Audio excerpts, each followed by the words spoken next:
Ça tourne, c'est cool. J'ai pas mon petit clap. Quel C'est pas dommage. grave. Ça aurait été délicieusement ringard. C'est parti.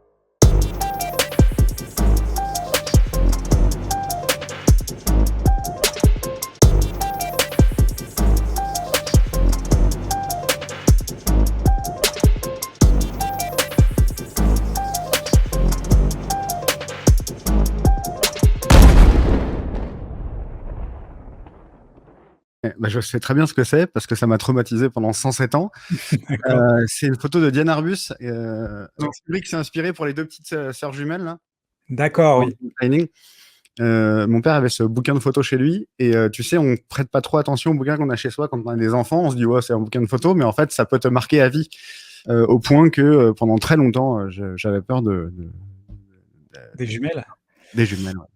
Mais c'est un livre de photos, c'est le livre en lui-même qui t'a fait peur ou c'est une photo en particulier Non, dans c'est les cet photos des album? petites parce qu'en fait, vraiment, ce plan sur les sœurs jumelles dans Shining, c'est vraiment repris d'une photo de Diane Arbus qui est exactement la même.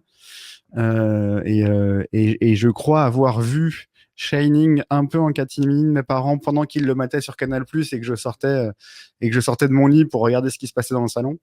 Et j'ai découvert qu'en fait, ça venait d'une photo dans le livre de mon père et je me suis dit, oh bordel, tout est lié, on va tous mourir. Vraiment très fort. Ton père qui est photographe d'ailleurs, donc Ouais, ouais, ouais. qui devait avoir beaucoup d'iconographie chez lui. Ouais, ouais, ouais. Ouais, surtout Hem, parce qu'il l'adorait, mais enfin, il l'adore toujours, il est en bonne santé, si ça mais voilà. on le salue. Et donc là, tu évoques justement les prémices d'une cinéphilie en disant que tu te faufiles. Je pense qu'on a tous fait ça, se faufiler dans le salon pour, Ouais, ouais. ou alors Voir se des faire films un peu oublier. interdits. Je me souviens très bien de est-ce que c'est ça? Oui, je crois, hein. D'avoir vu comme ça un film qui s'appelle Lune froide de Bouchittet, de Patrick Bouchittet, un peu comme ça là en catimini. Ça m'avait bien marqué aussi ça. C'était bien sale. C'était très T'avais quel âge à peu près à ce moment-là? 10 ans. 10 ans, d'accord. 10 ans, et je viens de remater la fiche Wikipédia et je vois il aborde en filigrane à travers différents flashbacks le thème particulièrement tabou de la nécrophilie. Exactement. Donc en fait, à 10 ans, c'est un concept qui t'est assez étranger si tu es constitué normalement. Et je l'étais, je crois. Et alors mais comment tu as appréhendé ça? Je suis curieux du coup parce que je suppose que tu as été au minimum choqué, interloqué, voire Ouais. traumatisé. Je- Est-ce que tu l'as gardé pour toi? Tu en as parlé? Et Non, non, je l'ai gardé pour moi à 100%. Je sais que je me ferai. Enfin, de toute façon, euh, je pense qu'on est tous comme ça, ou alors c'est moi, mais discutons-en. Tu sais, il y a un truc comme ça où quand t'es môme et que tu vois un truc interdit, ou t'as entendu un mot que tu connais pas, mais où tu sais que c'est un peu. T'as senti que c'était un peu un truc dont il fallait pas trop parler. Tu le gardes. Moi, je pouvais pas dire papa ou maman, ça veut dire quoi baiser? Tu vois ce que je veux dire? C'est pas possible. Il fallait que j'apprenne par moi-même parce que voilà, j'avais honte de ça. Non, non, non, non, ouais, non, bien sûr que non, je gardais ça pour moi. Mais en même temps, c'était meilleures expériences ciné. Je me souviens d'un film aussi avec Bronson où il va venger sa fille qu'on a assassinée. Enfin, en fait, comme dans tous les films de Bronson. Le passager le passager de la pluie, le machin de la pluie, je sais plus quoi, comment ça s'appelle. T'as vu, ma culture ciné, elle est là, mais Bronson. voilà, elle a trop bu de vodka dans sa jeunesse. Du coup, non, mais voilà, c'est des moments fous parce que tu assistes à quelque chose d'interdit, c'est quelque chose qui n'arrive plus jamais plus tard, en fait. Quand quand t'es plus grand, tu t'as plus jamais l'impression d'assister. C'est quoi la dernière fois que tu t'es dit que t'assistais à quelque chose qui était un peu interdit? Je peux pas en parler. Je peux pas en parler, mais effectivement, c'est pas une expérience ciné, ouais. Ah oui, C'est d'accord. une expérience DJ. Bah, d'accord. Bah, alors moi c'était non, non, moi alors moi c'était pour le coup ça fait pas si longtemps en vrai. J'ai maté Golden Glove, Ouais, un film d'accord. allemand sur un tueur en série particulièrement sale où je me suis dit ça va. C'est un film oui qui va assez loin en fait, mais qui va assez loin et qui esthétise pas trop ça. Du coup c'est hyper sale et du coup j'avais un petit sentiment de l'époque où j'avais pas le droit de mater ça en fait. C'est une des premières fois en plein d'années où je me suis dit je vois quelque chose que j'ai pas le droit de voir, Tu peux bizarrement. le dire à personne. Heu, Je peux pas en c'est parler à quel mon genre? frère. Je l'ai pas vu, mais c'est genre, Henry, Portrait d'un serial killer, c'est Il y a de ça, il y a de ça, mais c'est beaucoup plus sale. Mais sale, pas spécialement dans ce qu'on voit, même si on voit des choses sales, mais c'est juste que c'est vraiment pas esthétisant. Tout est crade. Voilà, les gens sont pas sympathiques. Enfin, rien n'est, c'est vraiment fait pour que tu te sentes sale après, quoi. Mais c'est bien, du coup. Enfin, c'est bien. Si on aime se sentir sale après. une bonne douche et au lit. Mais du coup, en fait, j'en reviens à quand tu es enfant, parce que là, maintenant, tu es adulte, tu as quand même les armes et tu as un minimum de blindage, mais enfant, on reçoit tout à 100%. Et on n'a pas de filtre et tout ça. Comment tu as absorbé ces informations-là? Qu'est-ce que tu en as fait? Tu les as cachées dans un coin? Tu les as... Je suis pas du genre, j'étais pas du genre cauchemar et tout. Déjà, tu sais, moi, j'avais plein de potes qui, on en parlait entre nous, tu vois, on ah, j'ai vu Freddy, ça m'a fait faire des cauchemars terribles, machin. J'étais pas trop ce môme-là, en fait. Je sais pas, en fait, ça m'a jamais vraiment trauma, à part les deux jumelles, là, mais justement, parce que c'était pas quelque chose de foncièrement effrayant, en fait. Pris à part, c'est juste deux jumelles dans un couloir. Mais j'ai pas souvenir d'avoir pris ça comme, et bizarrement, maintenant que j'ai un enfant, qui est en âge de mater des trucs interdits aux moins de 12 ans, on va dire. Je me préoccupe beaucoup plus pour lui. Je me dis, non, mais ça, c'est qu'il va comprendre? Oui, il va comprendre. Il est comme toi. Je lui ai fait mater La Haine l'autre jour parce qu'il est très hip-hop et tout. Et je me suis dit, bah, peut-être le bon moment de mater ça, voir un petit peu parfaire ta culture hip-hop et puis cinématographique. Et je me suis dit, est-ce que c'est pas un peu trop violent pour lui? Non, en fait, évidemment que évidemment que t'es encore un peu une éponge, mais pas au point auquel on pense à 12, 13, 14 ans. On était, nous, tout à fait en capacité de voir des choses euh, et de les absorber. Plus jeune, honnêtement, j'ai pas souvenir d'avoir été traumatisé à part ces deux sœurs jumelles par quelque chose. Non, ça m'a jamais. Mais à la fois, forcément, ça marque quelque part. Je pense qu'il y a quelque chose. Il y a quelque chose qui reste de ça, mais quoi? Alors quoi? Je sais pas. Mon goût pour les films d'horreur, j'imagine. Mais est-ce que tu as un goût pour les films d'horreur, justement? Est-ce que c'est quelque chose qui est récurrent depuis cette époque? Là, tu dis que tu en as vu un particulièrement remuant. Ouais.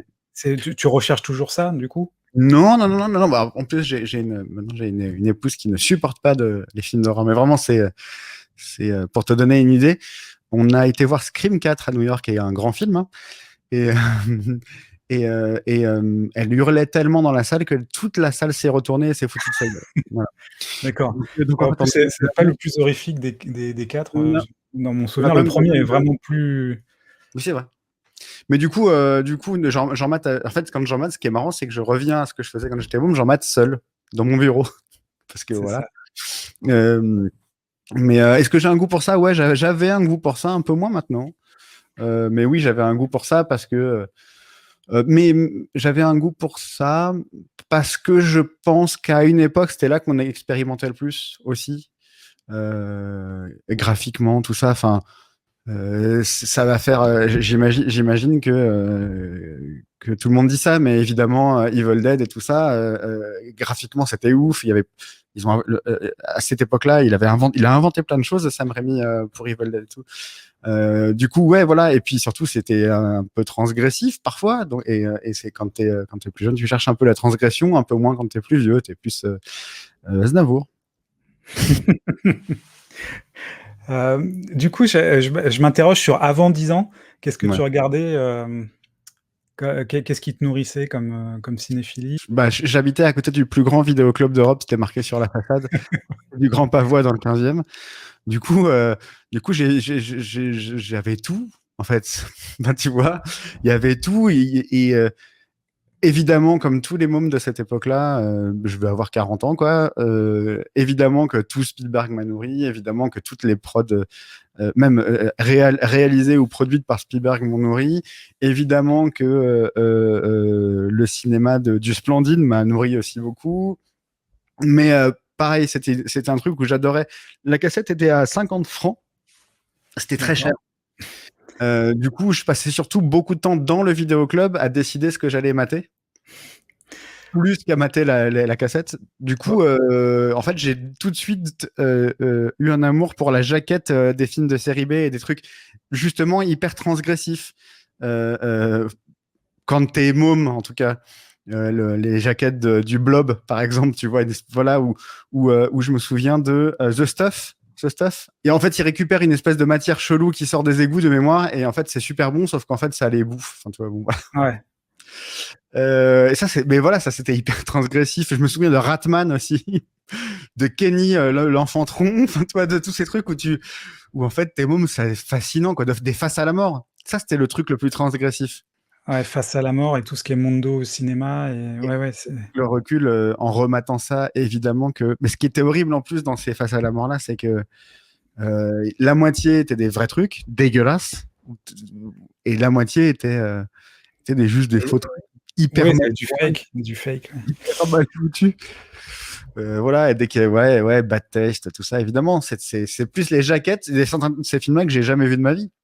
Dont je connais juste la jaquette, mais dont connais la jaquette par cœur, Et tu te faisais le film, bien sûr, évidemment. qui est sûrement mieux que ce qui était dans la cassette. Évidemment, Et évidemment. mais ça me fait penser, genre, à Netflix, finalement, c'est ça aussi. C'est on passe beaucoup plus de temps à scroller, à chercher un truc à voir des films maintenant. J'ai des trucs dans ma liste depuis 2 ans, moi. C'est ça, c'est ça. Et du coup, bah, plus grand vidéoclub de France, non, d'Europe, tu dis Ouais, carrément. l'Europe, c'était marqué dessus, ouais. 27 000, je crois que c'est 27 000 références. 27 000, waouh. Et du coup, euh, est-ce que tu y allais seul ou est-ce que c'était un moment en famille aussi comment ça se passait la vision de vidéo à cette époque? C'était ma nounou, en fait. Dans les années 80, pour garder les enfants, il n'y avait pas de truc éthique de chiant. C'était, tiens, bah, va chercher une cassette. Puis voilà, maman revient à 19h. Et puis c'était comme ça. Voilà, après, ma mère me laissait faire beaucoup de choses compte tenu de ce que je regardais parce qu'elle aussi était assez fan de films gore et d'horreur. Donc, j'avais le droit de mater à peu près tout assez jeune. Mais ouais, non, bien sûr que c'était un truc où moi j'allais parce que ça l'arrangeait bien que j'y aille. Voilà. Et du coup, tu avais carte blanche, quoi. Ouais, C'est plus toi qui t'es forgé ouais. ton panthéon de cinéma plutôt qu'un passeur. Ou alors, Ouais. est-ce que tu avais quelqu'un quand même qui te transmettait un peu de, Là, j'ai pas je de sais pas, grand sur les frère, j'ai pas de classiques? grande sœur. Oui, c'est Euh, ça. Alors, Si mon père était photographe ciné aussi beaucoup. Il a beaucoup photographié pour le ciné, donc c'était il, photographe de plateau, du coup? alors un peu, mais il bossait pour un truc qui s'appelle Unifrance, qui devait promouvoir le cinéma français à l'international. Du coup, il faisait tous les festivals de films français à l'international. Et du coup, il ramenait souvent des cassettes, de trucs qui n'étaient pas sortis ou qui allaient sortir ou machin. Et lui, il m'a donné goût au cinéma français beaucoup, beaucoup, beaucoup, beaucoup. Enfin, au cinéma francophone, hein. C'est lui qui m'a fait découvrir C'est arrivé près de chez vous, par exemple, en me disant, alors attends, ça c'était chaud, hein, par contre, j'avais genre 10, 11 ans, donc voilà. Mais maintenant que je suis père, j'ai l'impression que mon fils peut rien encaisser, alors que mon père me faisait mater C'est arrivé près de chez vous. J'avais 10 ans, c'est sorti quand j'avais 10 ans. Et tu l'as encaissé comment, toi, du coup? Mais ça m'a fait rire, en fait. Ça m'a Ouais. fait rire, sauf la scène de viol où là, pour le coup, j'ai trouvé ça glauque, mais je trouve toujours ça glauque. Je trouve que cette scène, elle est très bizarre dans ce film, je trouve. Elle arrive comme un cheveu sous la soupe, Ouais. ouais, c'est, Et je crois que c'est voulu. J'imagine que c'est voulu, que ça arrive là, comme ça, alors que tu t'es marré pendant 1 heure et que d'un coup, ça devient uber glauque. Et puis dans la cassette, il y avait un court-métrage après. C'était ça que je préférais. Un court-métrage qui s'appelait Daniel, je crois, je sais pas quoi. C'était une espèce de fausse bande-annonce d'1 quart d'heure. C'était incroyablement drôle. Et ouais, il m'a fait découvrir tout Blié aussi. Blié, c'est grâce à mon père que j'ai un goût immodéré pour Buffet froid, par exemple. excellent Euh, film. Mon film préféré de tous les temps, je crois. Enfin, un de mes films préférés de tous les temps. Ouais. Et il te fait découvrir ça, il te prépare à ce que tu vois? Parce que là, par exemple, tu disais sur, «C'est arrivé près de chez vous», il t'a quand même, il a fait un Oui, gros oui, warning avant. ouais, Est-ce ouais, qu'il bien te sûr. remet en contexte? Est-ce qu'il te dit, est-ce qu'il t'explique, pourquoi Blier c'est important? Est-ce que En fait, il m'a toujours fait mater des films par le prisme de l'humour. Parce que foncièrement, Buffet froid, c'est très drôle. C'est oui, pas oui, que très drôle, mais c'est aussi très drôle. C'est arrivé près de chez vous, c'est très drôle, mais c'est pas que très drôle. C'est toujours par ce prisme-là, en fait. Toujours par ce... Et puis surtout, j'avais petit, comme je matais beaucoup de films du Splendide et beaucoup de films, tu vois, beaucoup de films dont les dialogues ont été écrits par Luis Rigo, ce genre de film que j'adorais. En fait, Michel j'adorais les Blanc dialogues. aussi. Ouais, j'adorais les dialogues. Tout petit, enfin, tout petit à 10 ans, quoi. Vraiment, ça me faisait hurler de rire. Du coup, dès qu'il y avait des bons dialogues, en fait, mon père me faisait mater. Il savait que ça allait me plaire. Donc toujours par le prisme de l'humour, il m'a fait mater ce genre de choses, ouais. Et en me préparant, oui, mais je m'aperçois que pas tant que ça. Mais après, merde, je vais faire passer mon père pour un tortionnaire, alors que c'était pas du tout le cas. Je sais pas, il devait sentir. Tu sais, tu sens aussi quand tes enfants sont prêts à mater des choses, je pense. Et il devait sentir que j'étais prêt à mater ça. Évidemment. Et en plus, c'était à l'époque de. Au final, c'est 92, ça commençait à être un peu la télé-réalité. Ce qu'on appelait. Comment ça s'appelait déjà? Ils appelaient ça là. La téléconfession, Ouais, c'était avant, c'était genre la nuit des héros, tout ça, c'était de là, je sais plus comment ils appelaient ça, mais les marches de la gloire, la nuit des héros. ouais, ouais, d'accord, ces trucs-là. Ça commençait à être un peu l'époque où, ouais, on commençait à avoir des. La Real TV, ouais, je sais plus comment Comment on disait. ils appelaient ça. Mais donc en fait, il me disait, tu vois, ça, je sais voilà, c'était aussi une critique, une parodie de ces trucs-là, donc voilà, et puis foncièrement, c'est vrai que 99% du temps, quand il y a de la violence dans cet arrêt près de chez vous, c'est drôle. Donc voilà. Donc du coup, l'humour était la porte d'entrée à chaque fois. Bah ouais, Donc ouais. du coup, tu as dû rentrer très, très, très, très, très tard dans Kubrick? Parce que Euh, c'est pas franchement drôle. oui, oui. Enfin, à part Shining que j'avais maté parce que je sais que mes parents disaient que c'était un film un peu interdit parce qu'il faisait peur et tout. Ouais, ouais, tard, tard, tard et pas dans tout d'ailleurs. Pas dans tout, mais ouais, tard. Mais ouais, tard. Tard. Et le plus tardivement, je crois, le film que j'ai mis le plus de temps, mais ça n'a rien à voir avec Kubrick, mais je digresse. Le film que j'ai mis le plus de temps à mater, c'est un film de Polanski qui s'appelle Le Locataire. Parce que mes parents me mataient beaucoup de films d'horreur aussi, ma mère beaucoup, beaucoup, et elle m'a toujours dit, c'est le film le plus effrayant que j'ai jamais vu. Et du coup, j'ai mis vraiment beaucoup de temps. Je devais être adulte quand j'ai vu le film. Je me suis dit, non, t'es pas prêt, t'es pas prêt, t'es pas prêt. Bon, déjà, tu le trouves pas, parce qu'en fait, c'est un film chiant à trouver à l'époque. Alors, effectivement, ça m'a pas tant effrayé que ça. Mais je comprends, parce que pour le coup, c'est un film très bizarre. Très bizarre, comme beaucoup de films de Polanski d'ailleurs. Comme Polanski d'ailleurs. Et du coup, tu le montrerais à ton fils? Ouais, mais parce que en fait, c'est une autre époque aussi. J'ai l'impression que mon gosse est plus blindé que ce que je ne l'étais à l'époque. Moi, à 14 ans, ce qui est son âge aujourd'hui, la seule chose à laquelle je pensais, c'était rouler des patins et faire du skate. Pas mon fils. Voilà. Voilà. D'accord. D'accord. Donc tu dis plus grand vidéoclub à côté de Ouais. chez toi. Est-ce que ça te prive de cinéma? Pas du tout, parce que j'avais eu la chance d'avoir un UGC, un Gaumont tout près de la maison. Du coup, j'y allais beaucoup, beaucoup, beaucoup. Vraiment beaucoup, au moins une fois par semaine, je pense. Ce qui était beaucoup pour l'époque, parce il n'y avait pas encore trop de cartes illimitées, etc. Donc ouais, beaucoup. Beaucoup, c'était un vrai truc cool, tu vois. Déjà, c'était le seul moment où j'avais le droit de manger un truc sucré qui soit pas une pomme, tu vois. Donc c'était cool. Rien que ça, c'était mortel. Et puis c'est toujours d'ailleurs, mais c'est un vrai spectacle, le cinéma. C'est cool. Tu y vas, tu te prépares. C'est quand même un endroit où, même si le film est pas ouf, tu sors de là, t'as passé un bon moment. Ce qui est pas du tout le cas d'un. Puis surtout, t'es obligé de le mater jusqu'à la fin. Enfin, t'es pas obligé, mais voilà quoi. Il y a plein de films aujourd'hui que je ne pourrais pas voir en entier si je les regardais pour la première fois sur Netflix. Tu vois. Une C'est réac, nouvelle, ouais, c'est réac. C'est très réac. Mais c'est bien. non, mais c'est une nouvelle façon de voir des films. On Ouais. pourrait même dire de consommer des films, parce que maintenant c'est vraiment devenu plus un produit de consommation où on peut scroller sur son téléphone. Pardon? Il y a des gens qui matent en vitesse 1.5 les films. Tu sais que ça Oui, c'est existe. ça, oui, pour regarder plus vite et plus de films, quoi. C'est ouf ou pas? Je trouvais ça ouf. Enfin, je trouve ça incroyable. Bah, c'est le progrès. C'est le progrès. Voilà, Et c'est du le podcast des vieux cons. Ciné vieux cons. boomer. Du coup, hem, Les sorties ciné, pareil, je me pose la question, c'est solo, c'est avec la famille ou les amis? Ouais, les deux. Les deux, Les mon 2? capitaine. Ouais, je déteste dire les deux, mon capitaine, ça fait vraiment con, mais les deux, mon capitaine. Euh, Non, oui, avec la famille, avec les amis, et puis un peu seul, un peu plus tard, quand je voulais sécher les cours qu'il pleuvait. D'accord, c'était un refuge.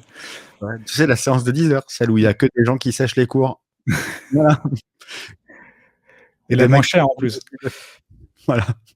Ouais, ouais, bah, ouais, j'en ai vu des merdes hein, à cette heure-ci, hein, putain. Je me suis beaucoup endormi aussi. Le Hem cinéma aujourd'hui, d'ailleurs, je m'endors beaucoup plus qu'avant, c'est terrible. Et je me souviens, à un moment, tu as habité dans le 15e puisqu'on se connaît depuis, un petit Ouais, moment, hein. Et dans le 15e, il y avait un cinéma qui passait, mais vraiment, genre qui passait Star Wars encore, dans les années, 90, le qui Grand passait Pavois, E.T. Mais c'est le Grand Pavois, c'est bien juste celui-là, à ouais. côté du plus grand vidéoclub d'Europe, comme quoi c'était Donc une c'est bien celui-là et je me souviens être allé voir beaucoup de films, qui étaient en 1000e exclusivité chez eux. mais c'est mortel. En soi, Et c'est mortel. ouais, c'était génial et ça se fait plus du tout. Il y a plus de cinémas qui vont avoir en permanence les mêmes films. Encore, il y en a un deuxième dans le 15e, toujours, qui s'appelle le Charlie Chaplin, le Chaplin Saint-Lambert, qui est juste à côté de mon lycée, et qui passait. Alors là, pour l'instant, malheureusement, ils n'ont pas de film à l'affiche, parce que voilà. Mais voilà, qui passait aussi que des trucs sortis il y a 1 an, 2 ans, 3 ans, et puis parfois des vieux films. C'est vraiment très cool, quoi. Beh, c'est surtout que c'était toutes les semaines, il y avait Star Wars toutes les semaines. C'était d'office, il y avait ça, quoi.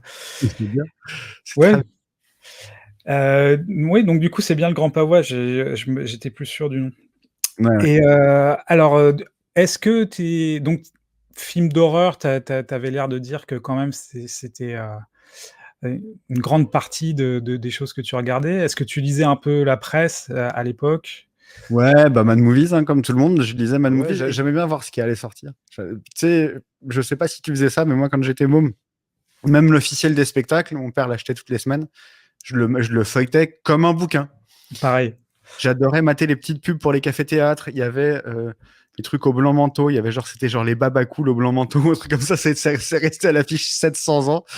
Voilà. Et puis, j'ai regardé ceux qui étaient interdits aux moins de 16 ans aussi, ceux qui avaient le petit rond blanc. Tu regardais un peu les titres des trucs, tu vois. Ouais, ça, c'était ouf. À lire, c'était ouf. Cet Exact. appareil. Oui, c'est gros souvenir ça. En plus, c'était 2 francs. Donc Ouais. c'était vraiment le truc, Est-ce que ça existe toujours? Je ne sais pas. ça existait encore il y a quelques années. Alors je sais pas avec internet et tout ça, il doit y avoir une version, en tout cas, numérique, je pense. En plus, mon père recevait le film français à la maison. Et c'était trop bien parce que tu voyais tous les films qui allaient se tourner, mais genre 6 ans plus tard, tu vois. Tu savais qu'il allait avoir une suite à ça, t'étais comme un ouf. T'avais les chiffres et tout, ça m'intéressait vachement. Ça, je lisais le film français, ouais. J'adorais lire ça. Je sais pas pourquoi. Parce que c'était hyper austère, c'était genre, t'avais 8 pages en noir et blanc, c'était l'enfer, mais je sais pas, j'adorais ce truc-là. Et surtout, j'avais souvenir que ça coûtait une fortune pour un truc où tu te dis, mais on dirait Paris Boom Boom, mais à 72 balles. Ouais, mais c'est la bible des professionnels, quoi. C'était Ouais, vraiment, ça c'était avec bien. ça, y compris, les journalistes, ils ont besoin de ça pour avoir tous les attachés de presse, pour savoir qui a quel film et cetera. Ouais. C'est vraiment la bible.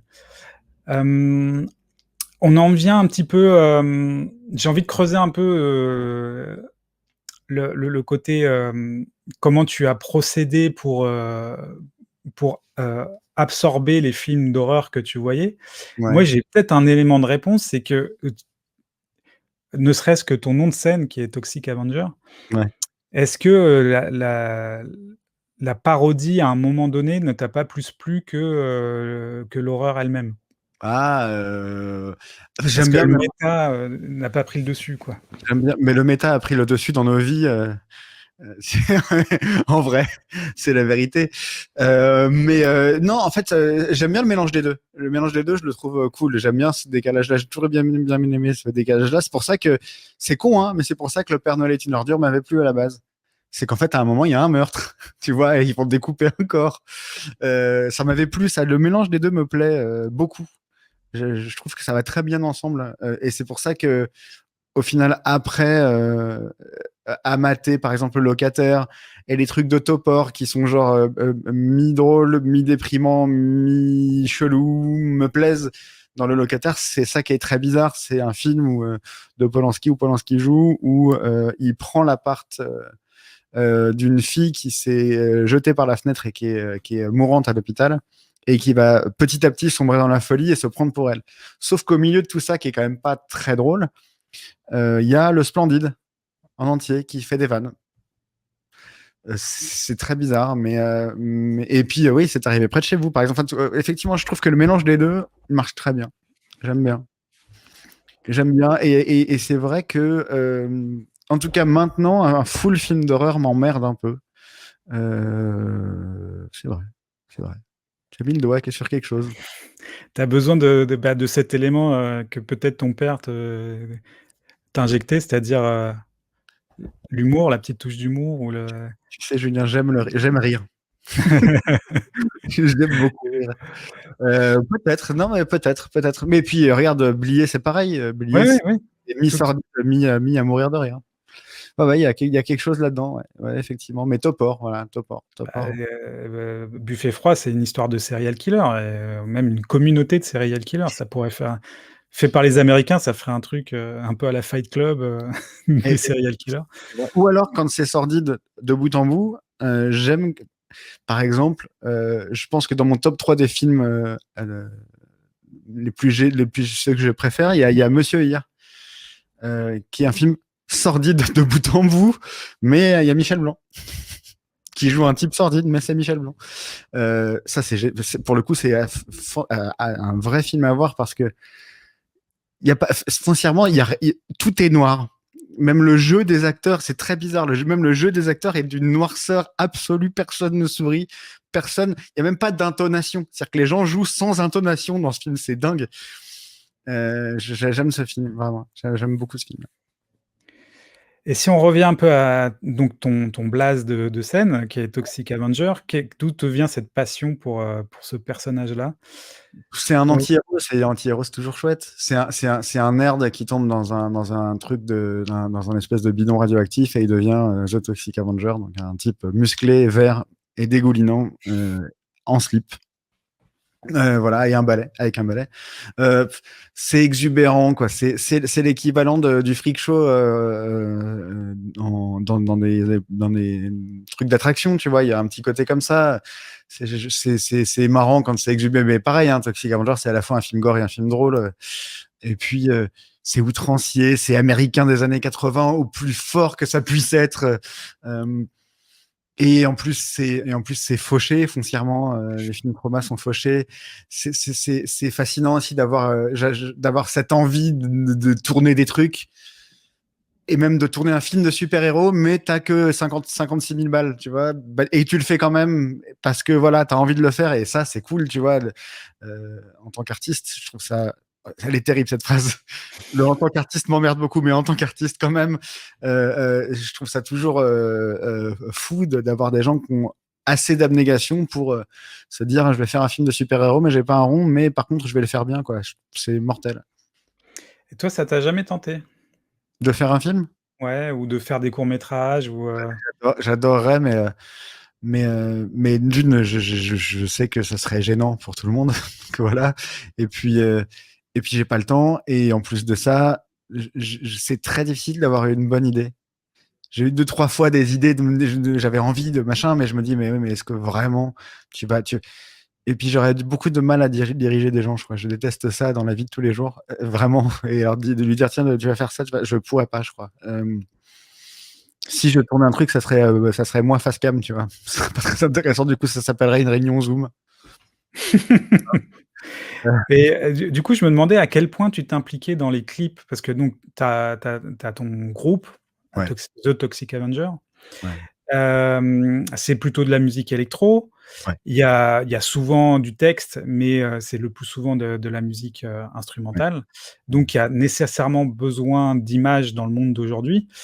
Heu, et du coup, à quel point tu t'investis dans cette création? À mort, à mort, à mort. Mais ah bah là, pour le coup, c'est parfois moi qui amène les idées parce que voilà. Et après, je travaille tellement tout le temps avec les mêmes personnes que en fait, tout le monde réalise un peu, tout le monde, voilà, tout le monde met la main à la pâte. Parce que voilà, je m'implique beaucoup déjà parce que ça me permet de faire ça, alors que je n'oserais pas le faire tout seul, tu vois. Plein de fois, hein, je me suis dit, comme je te disais, plein de fois, je me suis dit, bah, allez, c'est moi qui vais réaliser mon clip. J'ai un peu, en plus, on a souvent un peu de budget par les maisons de disques, alors c'est un peu chouette de se dire, bah voilà, t'as 20, 30 000 euros pour faire un clip de ouf. Mais voilà, donc je m'implique beaucoup dans la prépa et je suis très bon à dire prod, moi. Voilà, j'aime bien tout mettre en place quand on part à l'étranger, savoir machin. Ça, j'aime bien. J'avoue que c'est un peu mon truc d'aller faire peut-être des repérages, j'aime bien ça. Mais après, et puis surtout, je m'inflige toujours des choses à titre perso. Il y a quelque chose à creuser là aussi, mais dans beaucoup de mes clips, je m'inflige des choses où les gens disent, mais pourquoi tu n'avais pas besoin de faire ça? J'avais eu cette idée magnifique un jour qui était de me faire taper jusqu'à tomber dans les vapes. Angust, non? Ouais, par un grand Serbe. Un grand Serbe qui jouait tellement bien son rôle parce qu'on lui avait dit, tu sais, Simon, c'est pas un acteur, donc faut qu'on sente la peur dans ses yeux. Donc quand il arrivera, tu ne lui parles pas, et quand tu lui parles, c'est vraiment désagréable, quoi. Parce qu'effectivement, le mec était vraiment une ordure, et je l'ai revu quelques jours après pour la sortie du clip, et il était adorable. Mais il m'a quand même bien défoncé la tête. Mais oui, je m'inflige souvent des choses comme ça. En vrai, ça me fait marrer. D'ailleurs, ce genre de clip, ce genre de thématique Angus, c'est purement inspiré par le cinéma, j'ai l'impression quand même. Peut-être, mais inconsciemment. Mais oui, enfin, oui. C'est évidemment que pour un artiste, de toute façon, c'est cool de se dire, bah, on a fait un petit film plus qu'un clip, évidemment. Et là, mon prochain fantasme, je sais pas si je vais pouvoir le faire, mais j'aimerais bien faire du docu en clip. Mais personne n'a fait ça, en fait. Personne n'a fait un vrai documentaire, très court, mais qui utilise le format clip, en fait. Je trouve ça cool de pouvoir faire passer des infos et des trucs via Ouais. le clip. Voilà. Mais je me pose la question, est-ce que tu as envie de créer une musique qui va aller là-dessus? En fait, est-ce Ouais. que ça va être le biais inverse? C'est-à-dire que tu as le clip, mais maintenant il faut faire la Le musique? reste, bien sûr, bien sûr, bien sûr, bien sûr. Mais le documentaire m'attire tellement que, ouais, ouais. Mais ça, pour le coup, j'espère vraiment un jour le faire. Faire un long docu, faire de la musique autour, ouais, bien sûr. C'est un truc qui m'attire à mort. Je suis vraiment fasciné par les documentaires, quoi. Je trouve que c'est un biais d'apprentissage fou et un biais de découverte du monde absolument incroyable. Tout me fascine. C'est-à-dire que je peux mater un documentaire sur l'équarrissage. Je trouve ça fantastique. Voilà. D'accord. Peut-être pas. Peut-être pas. Et du coup, bah, ça m'amène à une de tes casquettes, qui est, justement de mettre, de la musique sur de l'image préexistante. Ouais. Tu as aussi une casquette de compositeur de musique de jeux vidéo et de musique de film. Ouais. Comment tu es venu à ça? Ça s'est fait naturellement? C'est une envie de ta part ou on t'a appelé pour le faire? Comment Alors, ça a débuté? je l'ai dit sur tous les toits parce que je voulais en faire. Maintenant, on est quand même venu me chercher. Je pense parce que je l'ai tellement crié qu'au bout d'un moment, on a dit bon, filez-lui une musique parce que voilà. Mais donc oui, on est venu me chercher au final. Je suis très très très, je me vends très mal. Du coup, je me vends jamais. Voilà, parce que si je compte sur moi, bah au final, je suis au chômage. Donc ouais, on est venu me chercher pour le dernier en date. Ça fait loin quand même. C'est Moutafoukaz, hein, il est sorti il y a 3 ans déjà. Mais là, je fais une grosse musique de jeux vidéo en ce moment. Donc voilà. Mais ouais, et passionnant à faire parce que c'est fou enfin, parce que quand toute ta jeunesse, t'as été au cinéma, t'as maté des films, etc. La première du film, c'était au Max Linder. Et t'as fini ta De Moutafoukaz? Moutafoukaz, ouais, pardon. T'as fini ta musique de film. En plus, c'est une musique de film qui est mi-électronique, mi avec des cordes qu'on a été enregistré, je sais plus où d'ailleurs, mais dans les pays de l'Est parce que c'est moins cher. T'écoutes ça, tu vois ça sur grand écran, c'est juste, la sensation est indescriptible, vraiment indescriptible. C'est absolument génial. Tu vois tous les défauts aussi, évidemment. Puis t'as vu le film 100 fois, donc tu te fais quand même un petit peu chier. Mais, mais ouais, c'est fou. C'est un boulot incroyable qui prend des mois et des mois et des mois. Surtout, Moutafoukaz, c'est un film d'animation. Donc, il faut que la musique, elle soit encore plus à l'image qu'un film qui n'est pas un film d'animation, parce qu'il y a plein de petits ressorts comiques qui marchent avec la musique, si ta musique est bien calée, etc. Il y a une scène comme ça dans Mount of Case où il y a une poursuite en camion de glace. Et pareil, il fallait synchroniser la musique d'un camion de glace américain, donc avec une petite mélodie, machin, avec la poursuite. La caméra rentre et sort du camion, donc il faut que tout ça soit synchronisé. C'est un vrai défi technique. Enfin, en tout cas, pour moi, ça l'était. Mais en même temps, c'était hyper chouette. Et en plus, grâce à ça, j'ai quand même gagné un prix à Gérardmer, quoi. S'il te plaît, quoi. L'ancien Avoriaz, quoi. C'est ouf. Moi, je lisais que justement, quand tu lis Mad Movies, quand j'étais petit, tu lisais les prix de l'Avoriaz et tout ça. Avoriaz, moi. Bruxelles, voilà, on va dire. Et, et j'ai gagné un truc comme ça, quoi. Autant te dire que tu pouvais. Tous les prix, je m'en fous. Celui-ci, il était ouf. Par contre, Gérard Armé, si vous nous écoutez, changeons les prix parce que c'est. Par contre, t'es pas content de l'avoir chez toi, quoi. Ah oui, c'est quoi alors? Donc, je Tu vas chercher. vais pas loin. Et c'est vraiment dégueulasse. Hop là. Pardon. J'espère, j'espère que tu aimes les arts, les arts de, voilà. Alors Mais faut que tu mettes un œuf de Fabergé dessus. c'est quand même en cristal, hein. Oups, non pas. Mais ouais, c'est pas. Quand j'y ai reçu, je te jure, j'ai fait ouais, c'est Mais là-dedans. il y a quelque chose d'écrit dessus ou il y a rien ou... Il y a écrit, mais je sais pas si tu vas le voir. Ah d'accord, c'est gravé quand même. Ouais. Ah, je vois Ouais, mais rien. là, c'est sur du blanc, bah, c'est marqué prix de la meilleure musique. Donc. Mais ça ressemble un peu au truc dans lequel est enfermé mon grand-père en ce moment. Oui, c'est ça, la Hein. version zip des êtres vivants. Euh, du coup, euh, oui, alors, je reviens à cette découverte en avant-première, d'être du côté du public à écouter ta propre musique. Ouais. Est-ce que c'est un effet plus saisissant que être, par exemple, sur scène où tu es à la fois DJ, tu passes les sons d'autres personnes plus ou les tiens?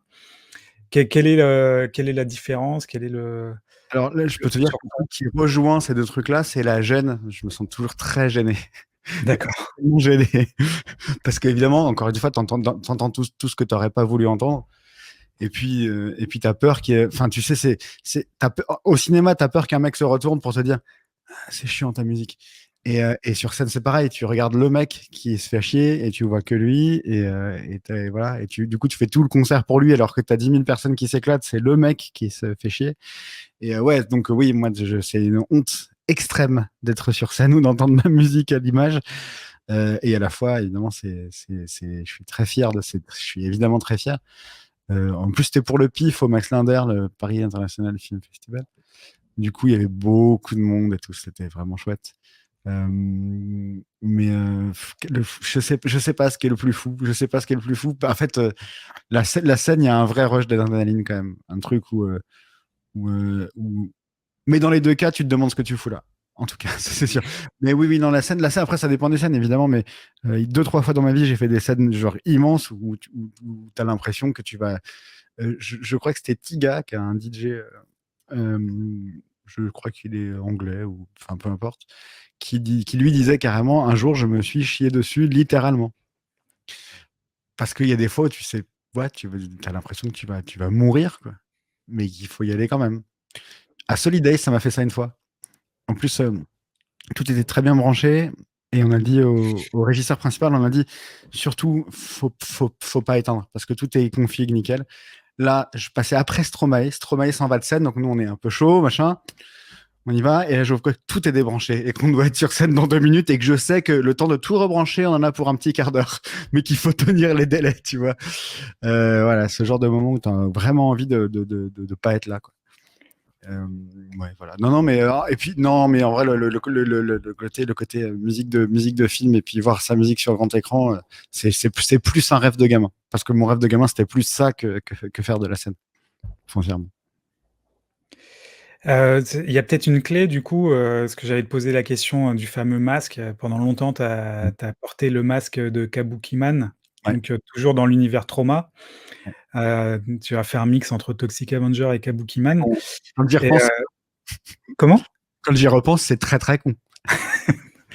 Et du coup, c'était dans cette optique-là, sûrement. C'est une manière de pas avoir à subir le regard sur ce que tu es en train de faire et pouvoir, toi, te concentrer sur ce que tu fais. Ouais, bien sûr, bien sûr, bien sûr. Ouais, bien sûr c'était complètement pour ça. Et puis à un moment, dans un élan de courage d'estime de soi, j'ai enlevé mon masque. Et je sais pas ce qui m'a pris à ce moment-là. Non, mais en même temps, je sais pas ce qui m'a pris d'en mettre un non plus. Tu sais, c'est un peu, il y a de la dualité là-dedans. Est-ce que à la fois je déteste qu'on me regarde, à la fois j'adore. Voilà, je suis juste un connard d'artiste comme 150 000 quoi. Avec ces Voilà. paradoxes. Ouais.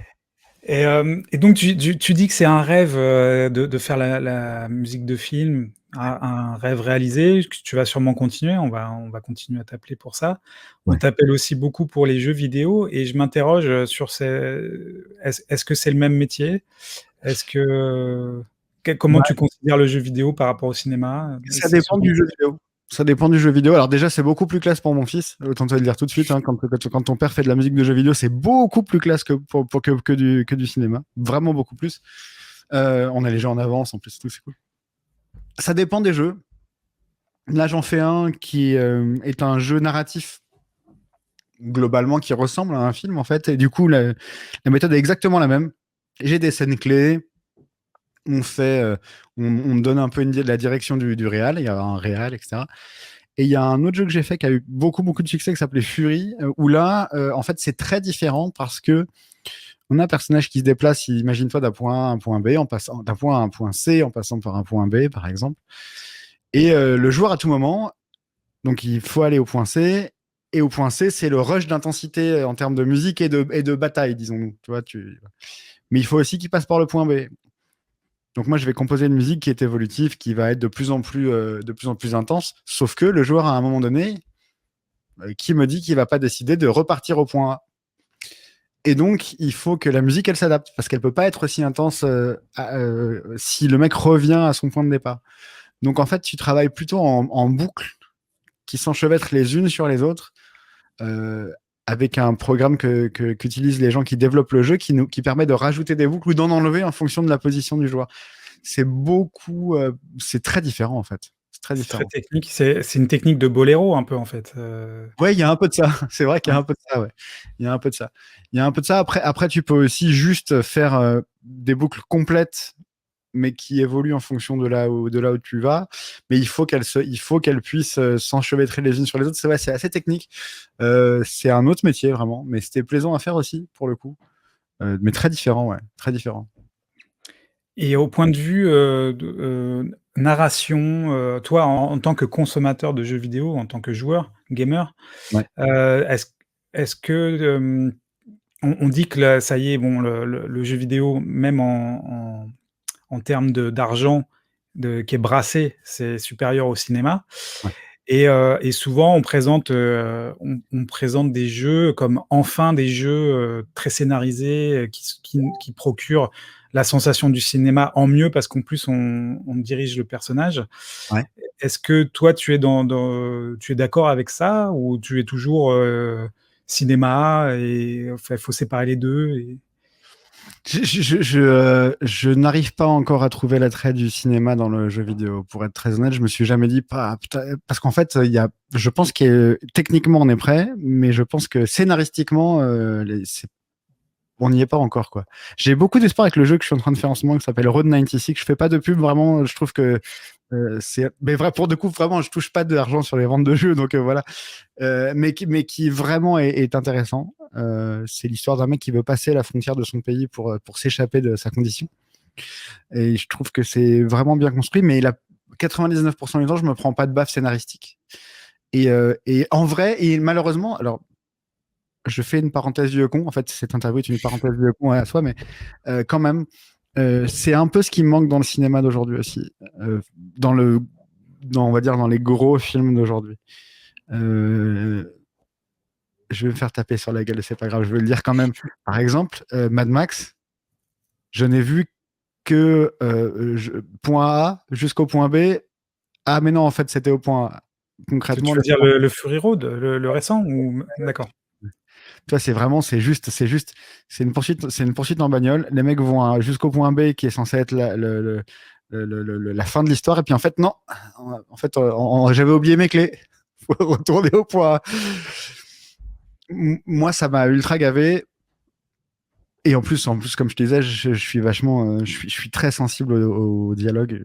Donc, forcément, j'ai un peu moins pris de kiff dans Fury Road. Et donc, ouais, je trouve que c'est un peu ce qui manque, même un peu partout en ce moment, mais dans le jeu vidéo, ouais, particulièrement. Je trouve qu'il n'y a pas encore de maturité du scénario et du dialogue. Mais c'est dur en même temps parce que un jeu comme GTA ou un jeu comme, et encore GTA, je trouve que c'est les plus réussis à ce niveau-là, mais les jeux comme Cyberpunk par exemple, qui sont, j'ai tenu 2 heures moi, mais il faut quand même reconnaître que forcément que c'est 100 fois plus complexe, il y a 100 fois plus de ramifications que dans un film. Du coup, évidemment qu'il y a des faiblesses parce que il faut faire au final 400 heures de film et que dans 400 heures de film, tu as forcément des faiblesses. C'est un peu comme les séries à 10 saisons de 24 épisodes. Bah, il y a forcément des faiblesses. Maintenant, je n'ai pas espoir qu'un jour ça arrive. Et j'ai quand même vu 2-3 trucs assez chouettes dans les jeux parce que ça permet une narration différente du film aussi. Et quand on joue avec ça, quand on joue avec le fait que c'est un jeu vidéo et que c'est pas un film, quand les scénaristes jouent avec ça, c'est marrant, je trouve. Il y a quand même quelques trucs assez cool. Ouais. T'as des exemples? Oui, il y a un jeu qui s'appelle The Stanley Parable, qui en fait est un jeu où tu te réveilles, t'es un mec dans un bureau, un espèce de bureaulier, comme dirait. Je vois ce que c'est, ouais. Et tu te réveilles et on te dit, et il y a une voix off qui te dit, bah tu prends la porte là et tu vas tout droit.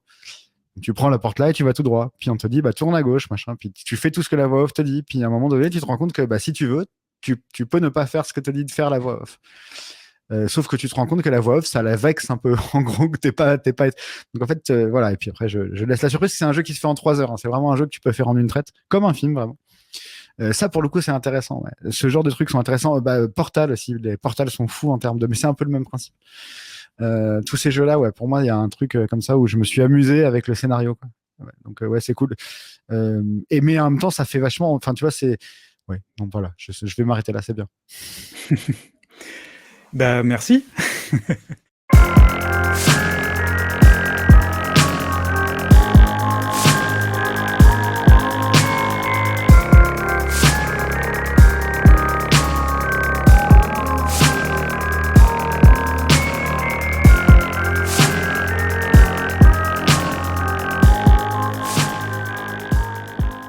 Et bah non, mais ça me fait plaisir. Finalement, on se parle jamais.